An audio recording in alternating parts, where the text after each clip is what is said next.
Boa noite, queridos.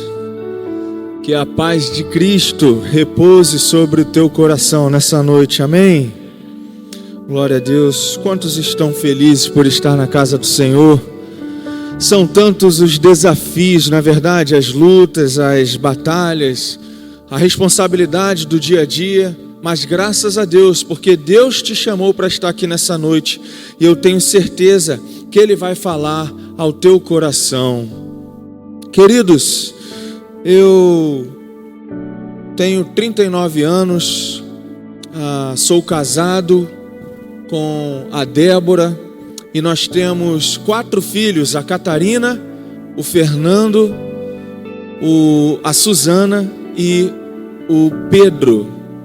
Eles não conseguiram estar me acompanhando aqui, mas eu trago um abraço, carinho aí ao pastor, a toda a igreja, e eu estou muito feliz de estar aqui com vocês.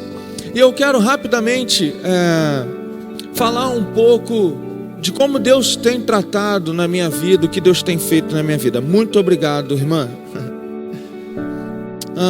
Nós, tanto eu quanto a minha esposa, viemos de uma família não cristã. Nós não fomos criados na igreja. Eu me converti com 19 anos, no dia 26 de abril de 2006. E a minha esposa, depois de 2010, por ali, em 2010, 2011. E desde então nós temos caminhado com o Senhor e experimentado a boa mão dele sobre as nossas vidas. Mas fato é que eu venho desse lar desestruturado. Meu pai, ele também se chamava Fernando. E eu não sei se vocês repararam, eu coloquei o nome do meu filho de Fernando. E eu também me chamo Fernando. Mas eu não coloquei o nome do meu filho para que pudesse trazer uma homenagem ao meu pai. Não foi esse o propósito, não foi esse o intuito, mas eu digo aqui para vocês que foi a ideia de trazer um memorial para a nossa família, de tudo aquilo que Deus fez, faz e ainda fará na nossa família. Meu pai, ele foi criado no Evangelho, mas ele se desviou e aos 16 anos conheceu minha mãe ainda mais nova um pouco, e começaram a namorar, e depois disso eles engravidaram. A minha mãe engravidou com 15 anos e teve a minha irmã com 16.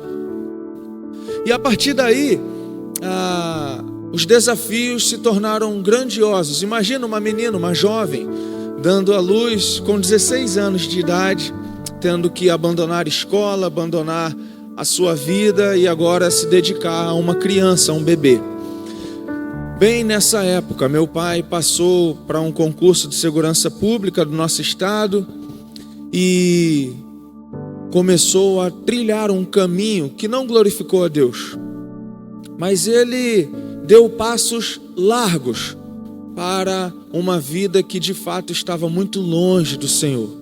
Com isso, a nossa família sofreu, a nossa família lutou, a nossa família passou por muitas dificuldades, a tal ponto de minha mãe ter que no fim do mês, na realidade no início do mês, ter que ir para a porta do batalhão, para que o meu pai não saísse com o dinheiro na época, isso lá na década de 80, não saísse com o dinheiro e gastasse tudo e deixasse os seus filhos, no caso a minha irmã e eu, desguarnecidos, sem alimento.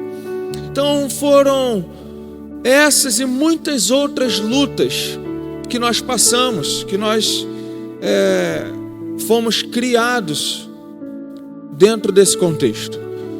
Uma situação de uma briga dentro do carro, minha mãe e meu pai discutindo muito, e minha mãe disse que não queria mais viver com meu pai. Nesse momento, meu pai fala para ela: você acha que isso vai me atingir, vai fazer algum mal? Eu não vou fazer mal somente a você, porque minha mãe, em um dado momento, disse para ele: você pode me matar, eu não tenho medo da morte. E aí meu pai disse a ela: mas eu não vou fazer mal a você, eu vou fazer mal à sua família. E nesse mesmo dia, o meu avô tinha descido no ponto de ônibus, indo em direção à sua casa. Nós morávamos na mesma rua dos meus avós maternos. O meu pai, discutindo com a minha mãe, ele atropelou o sogro, o meu avô. E minha mãe entrou em estado de choque, em pânico. E assim, queridos irmãos, foi a minha infância, a vida da minha mãe, quando casada, ali novinha com meu pai. Tem muitos detalhes, muitas questões. E eu queria, desse trecho da minha mensagem, dizer só mais uma coisa. A pior coisa que um homem pode fazer para sua família, para sua esposa, para os seus filhos, para os seus familiares, para sua casa, a pior coisa meu pai fez. Então, guarde essa informação, porque ela é importante para o desenvolvimento da nossa mensagem, para a reflexão da mensagem dessa noite. Então, dentro desse contexto, eu cresci, a minha mãe viveu, e então, no ano de 94, meu pai vem a óbito com um tiro na cabeça. Até hoje não se sabe se foi um suicídio ou se foi um assassinato, até hoje não se sabe. Mas a questão é que daquele dia em diante, a gente passou a viver um pouco mais tranquilo, devido às atrocidades que vinham até a nossa porta. Bom, tendo em vista esse contexto, eu quero falar de um texto muito conhecido dos irmãos. Talvez um dos textos mais lidos nas igrejas espalhadas por todo o mundo. Quero que você abra sua Bíblia no livro de Coríntios, primeira carta aos Coríntios, capítulo 11. Nós vamos ler versículo 23 ao 26.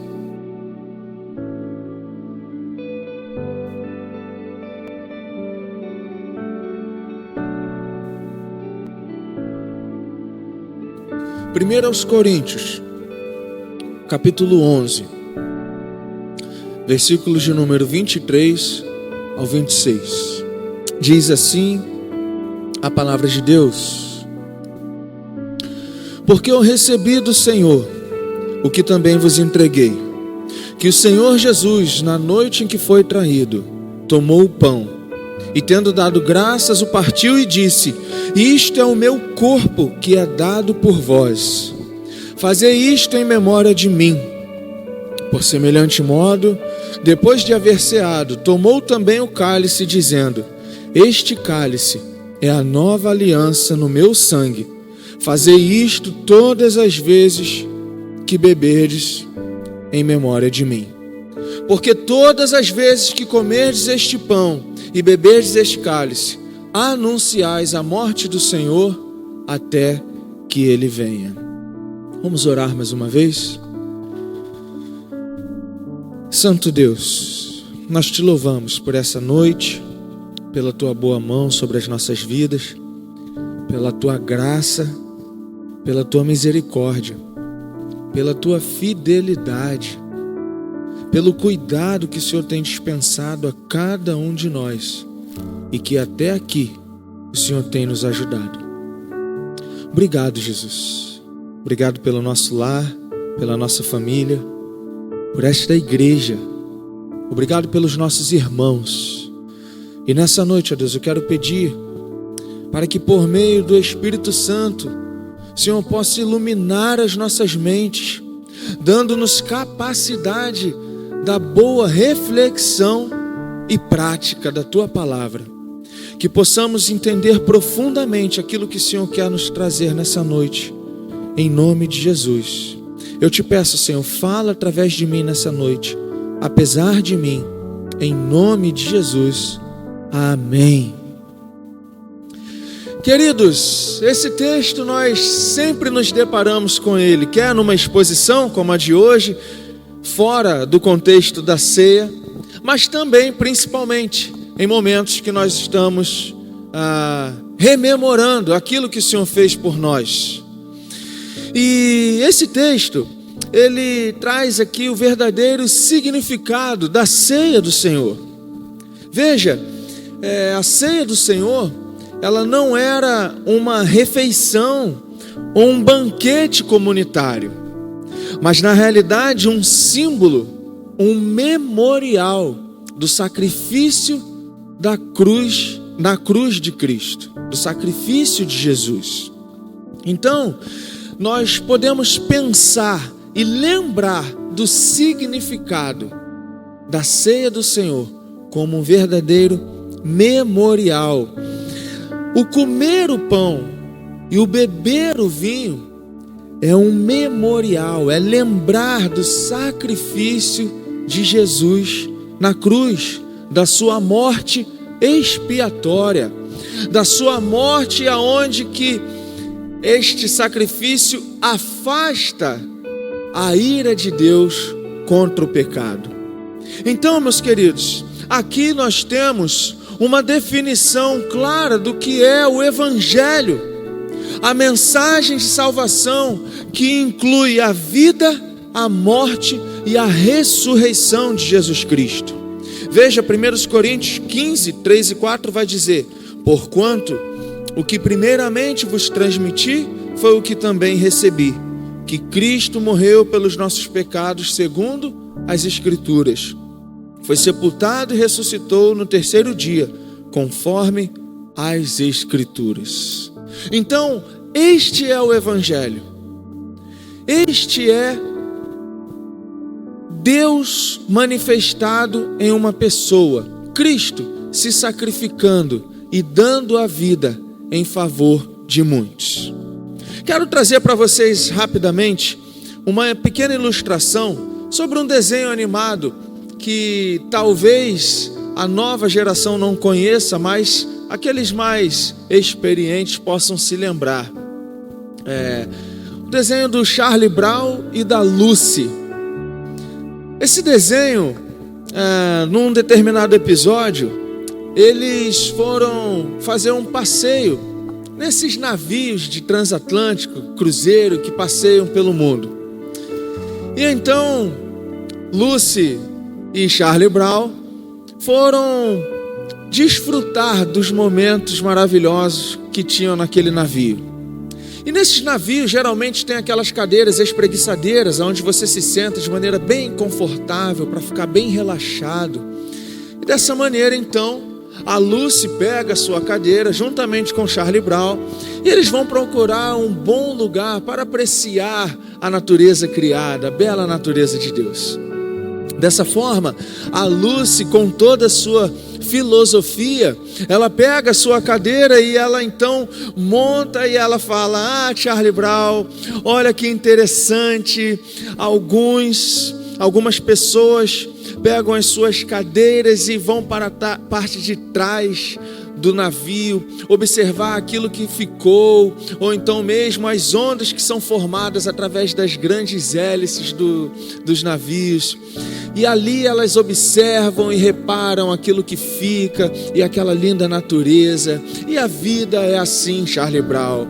A vida é uma observação das coisas que já passamos. Mas também, Charlie Brown, algumas pessoas preferem o lado da frente do navio.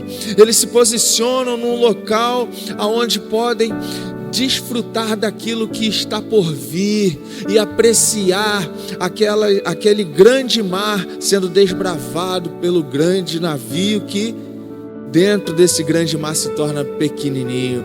E assim é a vida, Charlie Brown. Uns preferem a parte de trás, outros preferem a parte da frente. Dessa maneira é assim que nós observamos e podemos pensar sobre a vida.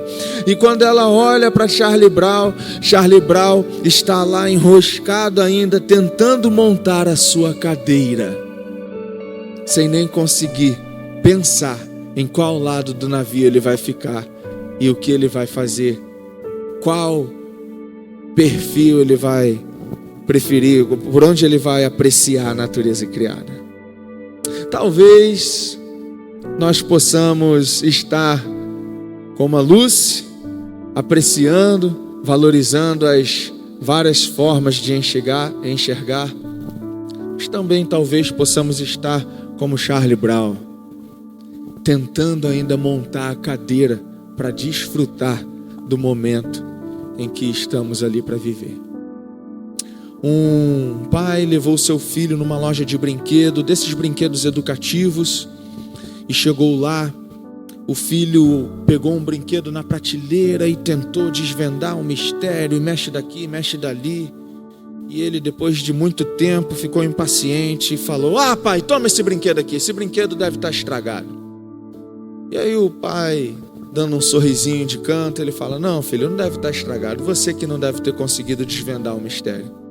E então o pai vai lá com toda a sua experiência, ele pega aquele brinquedo, ele tenta também chegar num objetivo, tenta entender, perceber qual é a dinâmica ali, mas depois de minutos ele mexe daqui, mexe dali, mas ele chega na conclusão de que não consegue.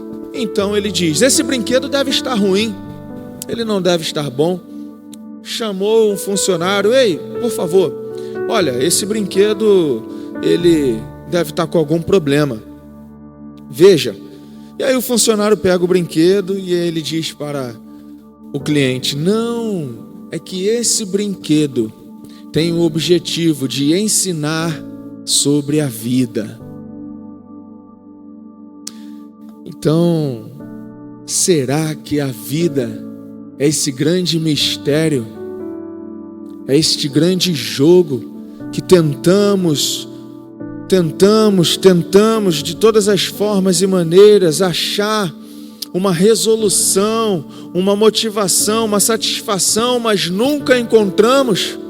Será que a vida é realmente dessa maneira, onde vamos desfrutar de um momento, mas não conseguimos nem desmontar a cadeira para desfrutar desse momento?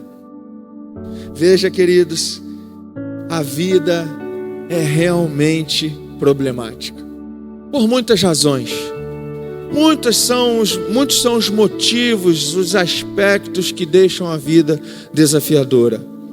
Temos questões importantes para lidarmos, como, por exemplo, o tempo. O tempo é um desafio para todos nós.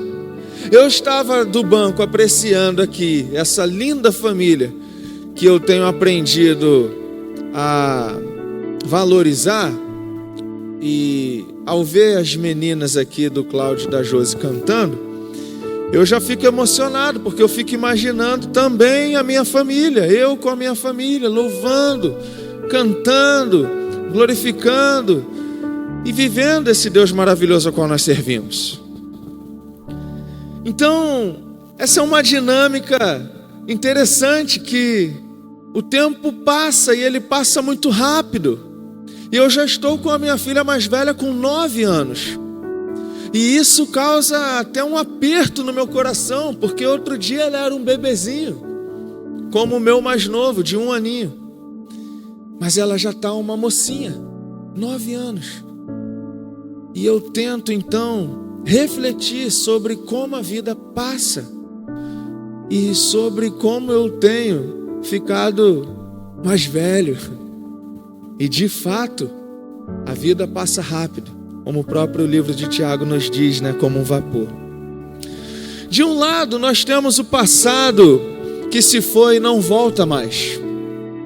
Do outro, o futuro que está por vir e desconhecemos. Quem conhece o dia de amanhã? E também temos o presente, muito real, mas muito fugaz. Ele é efêmero. Ele escorre de nossas mãos. E assim, a vida pede um sentido. A vida pede uma razão, um nexo. A vida, ela pede uma resposta. E existe um grande dilema em que todos nós somos desafiados. Perceba que a resolução para este grande dilema se encontra numa mesa. E é justamente a mesa que nós lemos através do texto de 1 Coríntios. Nessa mesa há uma resolução. Nela nós achamos sentido. Por quê? Porque, em primeiro lugar, essa mesa resolve o nosso passado. A mesa que nós estamos refletindo não é uma mesa comum, não é uma mesa simplesmente para um alimento físico, mas eu falo de uma mesa onde tem um alimento espiritual que pode te saciar por completo, inteiro, até te fazer transbordar. Então, o primeiro ponto da minha mensagem nessa noite é que a mesa do Senhor resolve o nosso passado, ela resolve o teu passado. O passado pode trazer algumas cicatrizes. O passado pode trazer algumas dores quanto ao que vivemos. O passado pode talvez ser um grande fantasma que te assusta toda vez que aquela memória vem em sua mente, em seu coração. O passado, como eu disse aqui para vocês, não foi fácil o meu, e eu tenho certeza que o de cada um de vocês aqui também não deve ter sido. É claro que talvez um mais, outros menos, mas a questão é que certamente todos nós enfrentamos desafios quanto ao passado, porque nós somos parte de um mundo caído, influenciado pelo pecado. Também temos em nossas veias, correndo em nossas veias, a natureza pecaminosa, a luta diária de cada um de nós. Então é certo que você já foi frustrado, que você já foi talvez humilhado, talvez você já passou por situações desgastantes, de grandes dificuldades. Talvez você também tenha motivos pelo qual você se arrependa, que não deveria ter feito. Passado juntamente com suas cicatrizes, ela pode nos trazer culpa. Talvez uma culpa de não se dedicar o suficiente ao trabalho, de não dar o seu melhor em casa com o seu cônjuge, com os seus filhos, para o seu lar. Talvez você tenha culpa quanto a algumas questões do passado, ou mesmo injustiça que fizeram a você, ou talvez até mesmo você cometeu contra pessoas.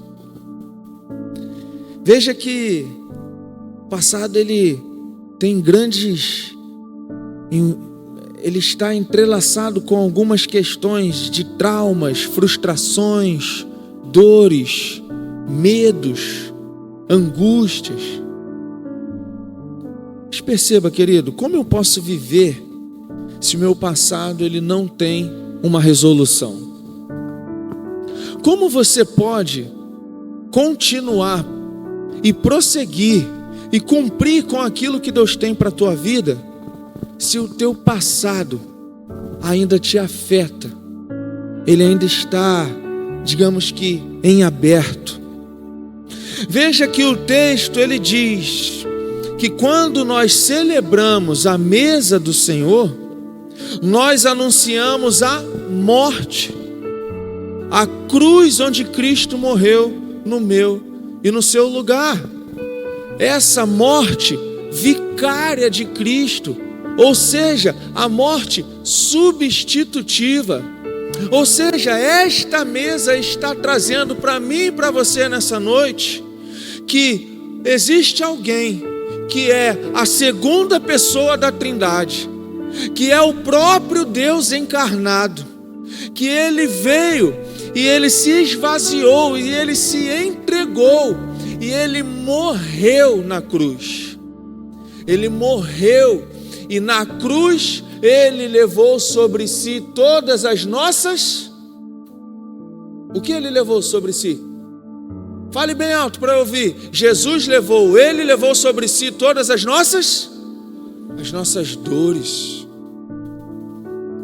O que isso significa? É que Jesus na cruz, Ele está assumindo a conta. Sabe o que essa mesa significa? É que talvez Cristo nessa noite está chamando de novo, mais uma vez, como nas ceias que nós celebramos, como numa passagem por esse texto você lendo, e também assim se fazendo nessa noite. Ele está convidando a você a sentar na mesa com Ele, e Ele está lembrando que Ele, o próprio Deus, o Deus santo e poderoso, Criador de todas as coisas, aquele que é onisciente, onipresente, onipotente, aquele que era, que é e que há de vir, esse Deus poderoso, o Alfa e o Ômega, o Criador de todas as coisas, esse Deus está te chamando à mesa, a sentar nessa mesa e a perceber que o teu passado, na cruz de Cristo, no sacrifício dele, pode encontrar uma resolução.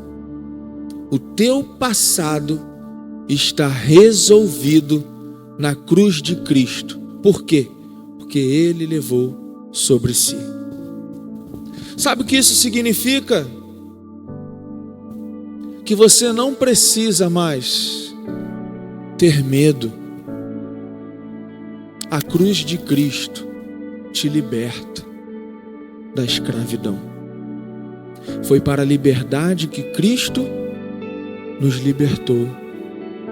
Você não precisa sentir culpa, ou sentir medo, ou aquela dor talvez de uma grande mágoa que você tenha lidado no decorrer da sua vida, ou com coisas do passado, porque na cruz de Cristo você pode confiar e entregar diante dele, sabendo que Ele cuida de todas as coisas. E o Senhor nessa noite está dizendo que através do seu sangue, do seu corpo moído na cruz, eu e você podemos encontrar descanso.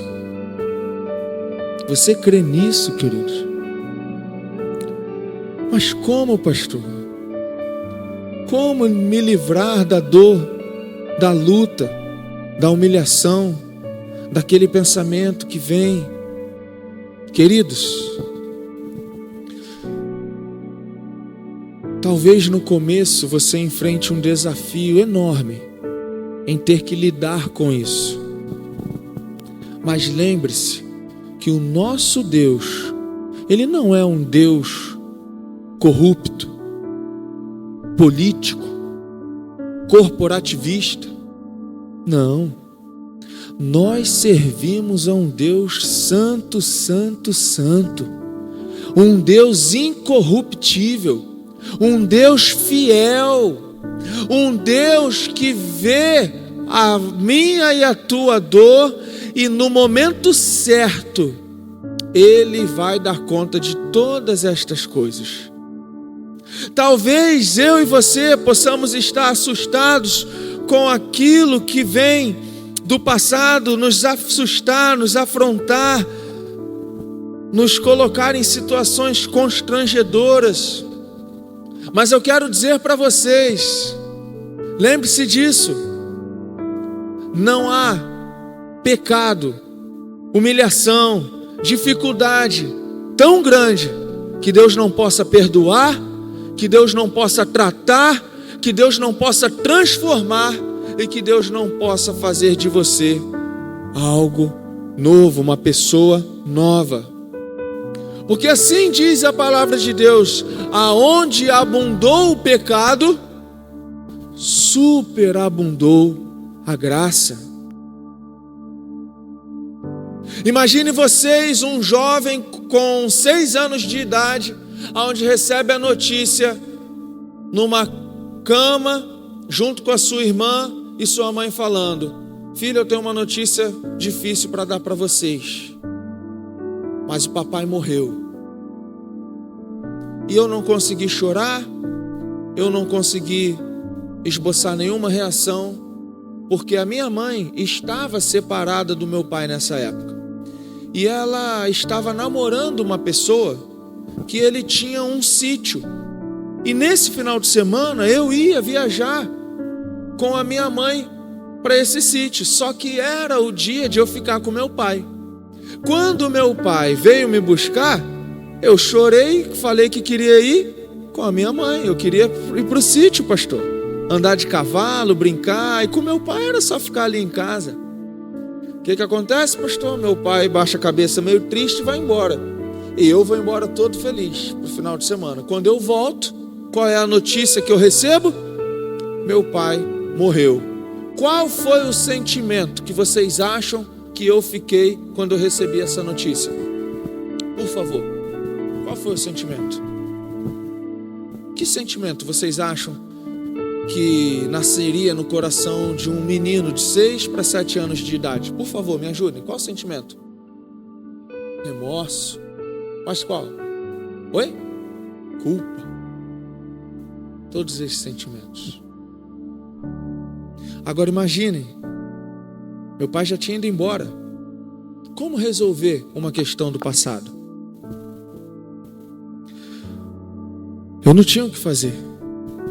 E aí eu cresci um jovem um tanto quanto rebelde, porque a minha mãe, meu pai já tinha sido expulso da polícia, não ficamos desguarnecidos, minha mãe teve que ir trabalhar, a minha irmã é 5 anos mais velha que eu, quem acabou criando a nossa família, a minha irmã e a mim, foi a minha avó já idosa, tadinha, cuidou muito bem, louvado seja Deus pela minha avó, mas a gente criado ali em Coelho da Rocha, em São João de Meriti, aqui em São João, aqui é Belfor Roxo, né?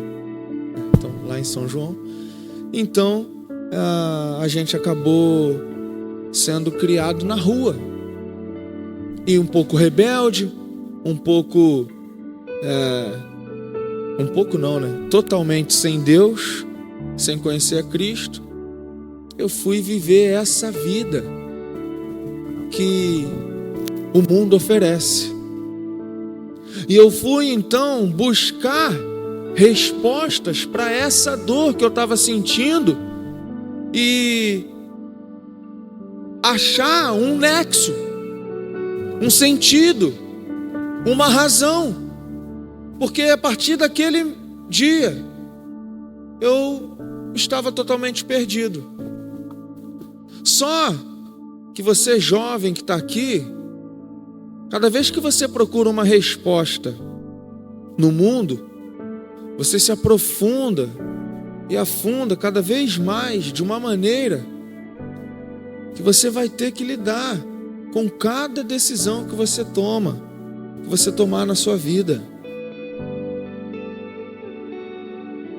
E não foi diferente comigo. Eu tive que lidar com todas elas. Então, aconteceram coisas, situações, dificuldades enormes com a minha família em geral, mas também experiências pessoais comigo. Situações que de fato é para derrubar qualquer pessoa.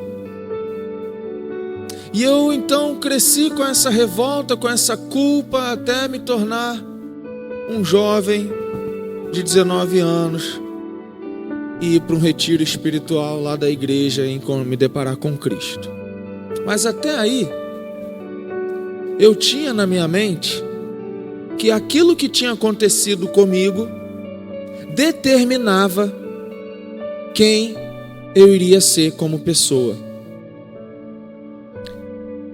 Perceba comigo aqui. Eu era definido pelos desafios que eu enfrentei no passado. É assim que acontece com a gente? As coisas do passado nos machucam tanto que a gente acaba acreditando que aquilo lá nos define, não é verdade? Só que eu, quando me deparei com Cristo, eu entendi essa palavra, por exemplo, que aonde abundou o pecado, superabundou a graça. Que Jesus, ele veio para nos dar vida, e vida em abundância. Eu me deparo então com uma palavra que fez toda a diferença na minha vida. Não estava determinado que eu tinha que ser uma pessoa negativa, ou um produto do meio, ou aquilo que eu tinha aprendido até então, até os meus 19 anos. Eu estava apenas debaixo de uma influência, não de uma determinação. Vocês percebem a diferença dessas duas palavras? Uma coisa é estar determinado algo para mim e para a tua vida. Outra coisa é eu e você estar debaixo de uma influência. Não está necessariamente definido que filho de peixe, peixinho é. Certo ou errado? Não está definido isso. Porque se fosse assim, eu teria que ser um bandido, um policial corrupto, ou tudo bem, ainda que eu não fosse um policial, mas eu teria que viver a vida errada. Mas não. E aqui vocês começam a compreender, talvez, o porquê que o nome do meu pai é Fernando, o meu é Fernando, e eu fiz questão de colocar o nome do meu filho, meu primeiro filho homem, de Fernando. Porque eu quero fazer questão de contar todos esses dias, toda a minha vida, para mim mesmo, a história de que não necessariamente filho de peixe, peixinho é. Que o primeiro Fernando, ele foi nascido e criado no caminho do Senhor, mas ele escolheu uma vida errada. O segundo Fernando, ele começou a trilhar um caminho errado, mas aos 19 anos de idade, ele enxergou o Cristo. Cristo se revelou a ele, ele agora enxergou a Jesus. E o terceiro Fernando, ele já vai estar sendo criado aos pés do Senhor, debaixo daquele que tudo rege e que pode fazer grandes coisas na nossa vida. E assim eu creio, por isso eu pus o nome do meu filho de Fernando. Esse é o significado. Porque ainda, queridos, que possa estar eu e você debaixo de grande influência negativa, pecaminosa, opressora, maligna, eu quero dizer para você que o servo de Deus, não importa a influência que ele receba, não está determinado para mim e para você que vamos viver debaixo de maldição. Sobre nós, aqueles que creem, estamos debaixo de uma promessa, a promessa de que somos feitos filhos de Deus, de que nada vai nos separar do amor de Deus, de que nem mesmo as nossas lutas do passado, o sofrimento, a humilhação, a injustiça, não importa, seja o que for, o passado não me define, porque quem define um servo e uma serva do Senhor não são as circunstâncias, nós sabemos disso. Nós não adoramos a Deus pelas coisas que estão à nossa volta. Nós não adoramos a Deus se está tudo bem, porque o servo de Deus, ele adora a Senhor, ele adora a Cristo, ele adora ao Deus Todo-Poderoso com alegria ou também com tristeza. Tudo posso naquele que me fortalece. Posso todas as coisas naquele que me fortalece. Você pode todas as coisas em Cristo. Então pense nisso. A cruz de Jesus, essa mesa, nos chama a uma resolução. A resolução do meu e do seu passado. O teu passado não está definido por aquilo que você viveu ou sofreu, mas a tua vida está definida por meio de Cristo Jesus, o nosso Senhor, o nosso Salvador. Veja, queridos, talvez você diga: a minha história é complicada demais, eu não tenho jeito, eu não tenho como me desfazer dessa dor, ela está em mim, ela não me deixa, aquilo machuca, isso me consome por inteiro. Queridos, em Cristo, o meu passado encontra resolução. Todo o meu fracasso, Ele levou sobre si na cruz de Cristo. A tua incapacidade, Ele levou. A tua fragilidade, Ele levou. A tua fraqueza, Ele levou. Não importa, olhe para o seu passado e diga: você não me define mais, porque eu sou definido pelo Senhor. Amém? Ele levou sobre si o nosso pecado. Mas também, queridos, a mesa do Senhor não resolve somente o nosso passado, mas a mesa do Senhor, ela estabelece o nosso futuro. Veja, queridos, qual o rumo da vida? Aonde ela vai dar? Ficamos com alguns pensamentos e preocupações, e talvez a dor do século, o desafio do século, e talvez que alcance 100% de todos nós que estamos aqui nesse templo, é a preocupação quanto ao futuro, a tal da ansiedade. O que é a ansiedade? O que é a ansiedade senão uma preocupação daquilo que ainda não existe? Então, queridos, eu quero dizer para você nessa noite que talvez você possa estar preocupado, estressado, se sentindo desesperançoso. Talvez você possa, às vezes, em momentos, ficar tão desesperado que você pensa até em: a vida não faz sentido, eu vou viver de qualquer maneira, buscar prazer acima de todas as coisas, porque na realidade é isso que importa. Mas será que a vida é realmente isso? Tiago 4,14, já mencionei ele aqui. O que é a vossa vida? Sois um vapor que aparece por um instante e logo se dissipa. A vida é um sopro, a vida passa rápido. Cada dia que passa, queridos, é um passo na direção do Senhor, olhando para Ele como alvo, mantendo os nossos olhos fixos no Senhor Jesus. Eu então vivo a vida sem me preocupar necessariamente com o que eu vou comer ou com o que eu vou beber, porque de todas essas coisas Deus tem cuidado de nós. É verdade ou não é, meus irmãos? Deus cuida. Será que está em nós a capacidade de prover para a nossa vida? Está em nós, tão somente em nós? Se não fosse o Senhor em nossa vida, para nos dar capacidade intelectual, física, estratégias, nos abençoar com uma porta, nos dar condição. Se não fosse Deus em nossas vidas. Então, queridos, quanto ao futuro, o que é a vossa vida? Aonde está a tua preocupação quanto ao dia de amanhã? Perceba uma coisa: não há nada que aconteça com a minha e com a tua vida que vá te tirar do lugar que foi preparado pelo próprio Senhor para você viver por toda a eternidade. Você compreende essa realidade de que nada vai tirar aquilo que Deus separou e preparou para a tua vida? A minha filha, ela um dia entrou num elevador e o elevador fechou a porta com ela sozinha. A gente ainda não tinha entrado e o elevador fechou. E vocês sabem que quando fecha não tem o que fazer. A gente ficou ali desesperado. Nossa, e agora? Para onde que ela vai? E no fim, a porta se abriu de novo. Desde então, ela morre de medo de elevador. E ela fica pensando assim: filha, pode entrar, filha, confia, fica tranquila. Mas e se eu morrer?